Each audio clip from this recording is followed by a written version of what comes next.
Today's video is completely inspired by all the things we pin on Pinterest but never make.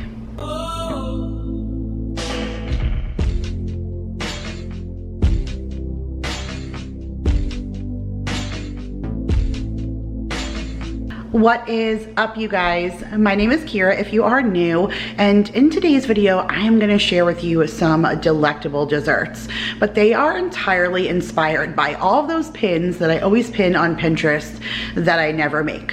Come on. You know you do it too. We lie around at night on Pinterest, we scroll through, we pin all these things, we make all these boards, and then we never do them. We never eat the food, we never make the recipes, we never do the projects. They just sit there glorified in these beautiful boards, but we never do them. But a couple of weeks ago when Winter Storm Uri hit, we were just kind of on this like downtime where we didn't have very much that we were doing. We were kind of laying around, and I got a chance to really go onto Pinterest and search my boards, and I got super inspired to start sharing some of these recipes that I have pinned that I've never shared. And the one board that I got inspired by the most was the one that I have titled Be Still My Heart, which has all of my desserts inside. So I have so many yummy desserts that I'd love to share with you guys. Now I'm not going to share the desserts every time, but I think every other week I'm going to share with you guys some Pinterest inspired recipes, just so that I can finally kind of cycle through everything that I have. And I thought it would be kind of fun to share those with you guys. And what better way to kick off that kind of series but with some kind of desserts. So I'm going to start off by sharing with you guys how to make a snowball. Do you remember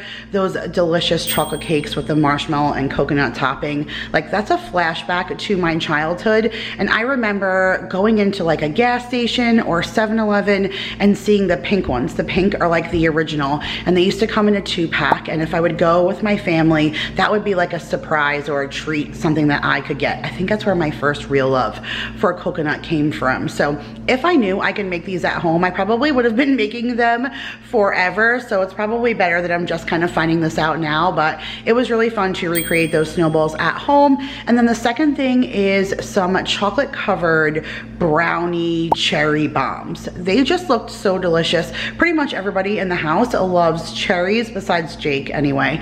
And then we all love brownies, and both of these recipes encompass brownies. And if you guys watch my grocery hauls, then you know I usually get that big box of the Ghirardelli brownies from Costco, but we usually just make brownies. So it was kind of fun to use the brownie mix to try to make other things. So we made the snowballs and we made the chocolate covered cherry brownie bombs, and everybody loved both of them. So I'm excited to share it with you guys. So let me take you down to my counters in the kitchen, and I'll share with you both the snowball and the chocolate covered brownie cherry bomb deliciousness that we made this past week.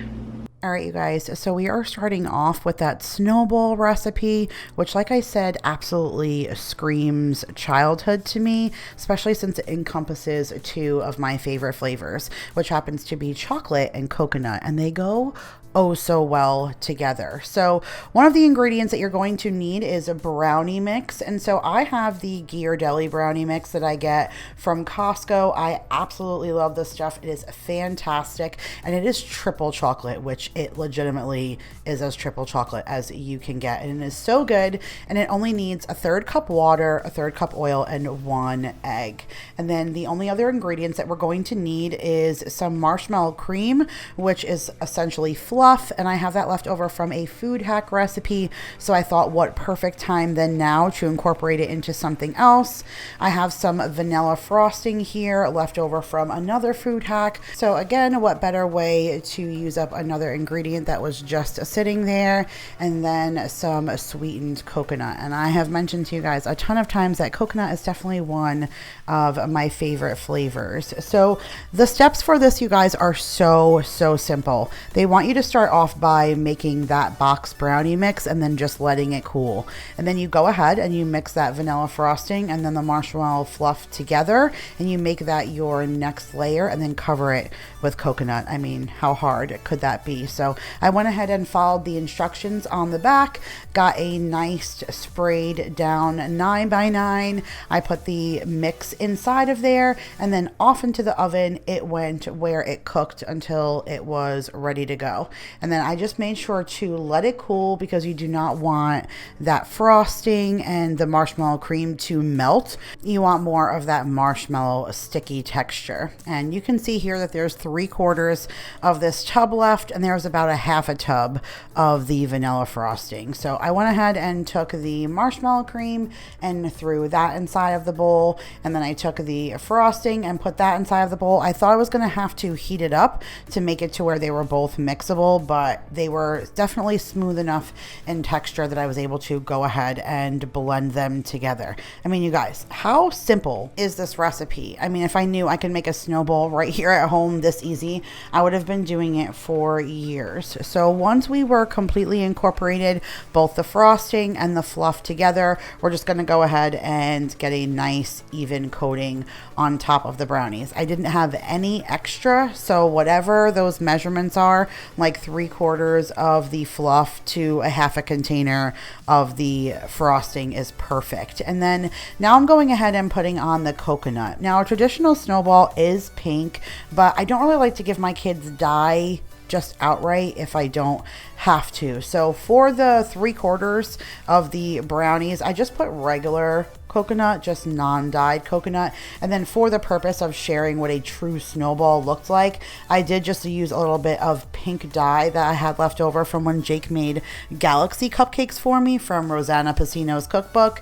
And I just put that pink coconut in just a corner of the tray. This way I could cut a nice picture of it and share it for you guys in the thumbnail. And this way it looked more aesthetically to the eye like a actual traditional snowball. But you guys, let me tell you how spot on the flavors are, especially since those Ghirardelli brownies are knock your socks off the best kind of brownies out there anyways. But it was almost better because those brownies are so good. So you got the chocolate element, and then you got like that marshmallow that would normally be on the outside. You got the coconut, which is the outer layer, and then there's cream in the center, which was that frosting. So you literally got all the flavors in one bite. And you guys, I have to say, for as easy as this was so incredible. However, as much as I love coconut and as much as I love chocolate, these chocolate covered cherry bombs were just wow. And I coupled these two recipes together because again, this one needed brownies, and so same concept. They want you to go ahead and make the brownies ahead of time. So I have a measuring cup with a 1/3 cup water and a 1/3 cup oil with our 1 egg and our Ghirardelli mix, and we're going to get the brownies ready to be cool to do the same thing. But then in the back here I have some chocolate chips, and we're going to use those for melting. And then I have some fudge frosting. We're going to mix that with our crumbled up brownies. That's what we're going to do. Once the brownies cool, we're going to crumble them in a bowl. And then we have some maraschino cherries, which I have left over from making pineapple upside down cake for Paul's birthday. And so when I have extra ingredients in the house, just like I had that frosting, that fluff, I like to find other recipes to use those things so those things don't go to waste. So fast forward to another set of done brownies. You can see my holes in there because these ones I didn't want to be as fudgy as they normally are. The snowballs I didn't care. We were going to put a topping on, but I needed these to be a little bit drier because we're going to crumble it and mix it with that frosting. And so I was kind of afraid that if it was too fudgy, it was going to be too much with the frosting. But once those brownies were all done, I cut them into pieces, and then I dumped the pieces into a bowl. But the edges were kind of a little done because, like I said, I overdid it, but you could see that the inside was still soft and gooey. These are the kind of brownies that are just like that. I feel like I should have not used Ghirardelli brownies for this recipe. So if you're going to recreate this, I would say use regular standard, like maybe just a even store brand brownie mix, because you really just want the crumbs. You want it to have great flavor, but you want to be able to break this down and be more crumb-like, because we're going to mix it with that frosting, and you're almost going to make a cake pop consistency. If you guys have ever made a cake pop, that's all that you do. You bake a regular cake, and then you crumble it, and you mix it with the frosting, and then you're able to form it into whatever you want. So that's really what they want us to do. But these also have chocolate chips in here and chocolate chunks, so I wasn't even able to make these as small as the the original recipe. So I just went ahead and drained the cherries and then put a piece of wax paper on a cookie sheet because we're going to stick these in the fridge. And then I just put a little bit of that brownie mixture in my hand and made it flat, and then I put a piece of the cherry inside of it,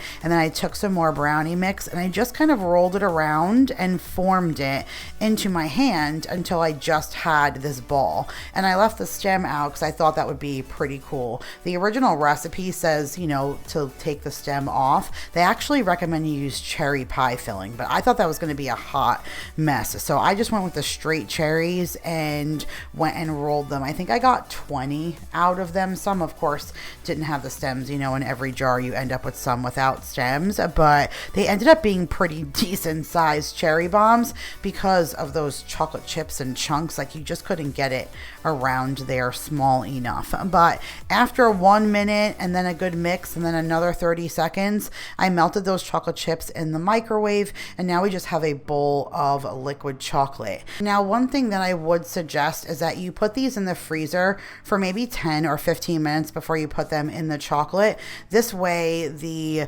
cherry stems stay in there good and tight, and the balls are hard. So the harder that they are, the easier that they'll roll in the chocolate. If they're soft and maneuverable, then rolling them around, you're just going to squish them. They're going to lose their shape. The stems were coming out. So it definitely would have been smarter for me to stick these in the freezer, let them get, you know, good and solid, and then roll the solid ball in the liquid chocolate. That probably would have been better, but I did go ahead and cover all of these brownie cherry chocolate yummy bombs with this melted chocolate chips, and that was a variety of chocolate chips. I just have a bin with all different chocolate chips in there. So those semi-sweet morsels, there's Lily's, there's like mini chips, there's big chips. I just dumped the whole thing in the bowl and melted them all together. So once I got all of those brownie balls covered in chocolate, I did end up going back and throwing them in the freezer just to kind of speed up the hardening process of the chocolate.